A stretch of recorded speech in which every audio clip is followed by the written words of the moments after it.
A gentleman had one last question, final question. I work with marketing advance, and I'm responsible for ending our coverage. I think the biggest question we as journalists The editor of the Staten Island Advance, Brian Leyline.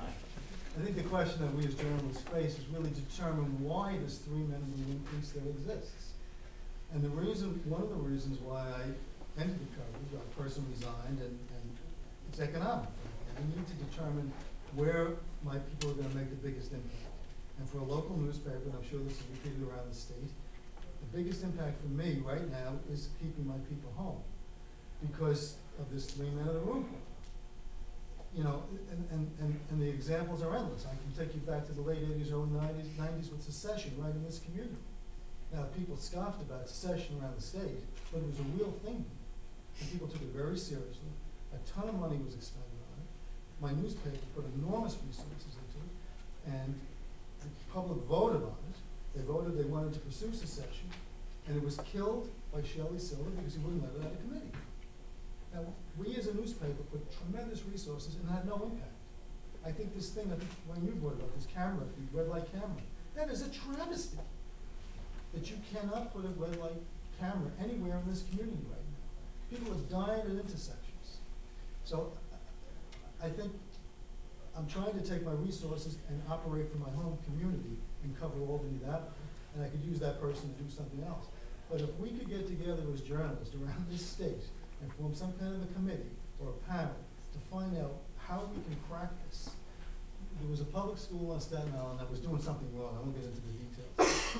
But too often, the political people like Mike and Bob know how we operate. We practice hit and run journalism. We hit it, and then we go on to the next thing. So with this public school, I said, we're not going to move off this thing.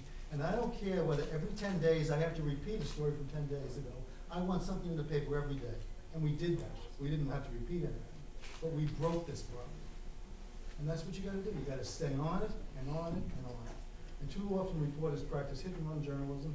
They get the byline, they get the headline, they get the bounce, and then they leave. Well, they also have to deal with the limited attention span of the news-consuming public as well. You got to be creative in how you report it. Well, you've had two of the best reporters. I mean, Carl Campanelli and Dan Janison were up there for you for years. I don't know who you have now. I'm not in any way denigrating. I mean, I heard you say that you pulled somebody. Carl Campanelli was the secession guy. You couldn't get a better guy in secession than Carl Campanelli. He was my intern many years ago, my intern. And I just think, you know, Staten Island, when you talk to Democrats in the Assembly who are so frustrated by the leadership in the Assembly, the marginals decide everything in the Assembly. I think that that's somewhat true, less true, but somewhat true on the Republican Senate. But the marginal seats, now this is as crazy as it can get, because I don't know what the number is anymore. Bill, what is it, 104 Democrats, 106 Democrats? How many Democrats? Yeah, they're down to 43 Republicans. Yeah, it's 100, so it's 107 Democrats, right? So somehow it's become so important to Shelley Silver that he maintains 107 to 43, but the seats that he could lose, the marginal seats that could go one way or another, are allowed to decide large amounts of Assembly policy. You know, Bill said earlier that the 60 seats from the city are crucial to the Democratic majority in the Assembly, but it's the marginals outside the city that really set a lot of policy. So the irony is that when you pull your guy from Staten Island is the only place in the city that's a bipartisan borough. It's got Democrats, it's got Republicans. You know, your paper and your county is a marginal county. It's one of the few. So that if you guys are really going to focus on Albany, I think you can have an unusual impact, because both parties have to pay attention to what you think and say on this county. That's not true of most counties around here. Their counties are one party or the other.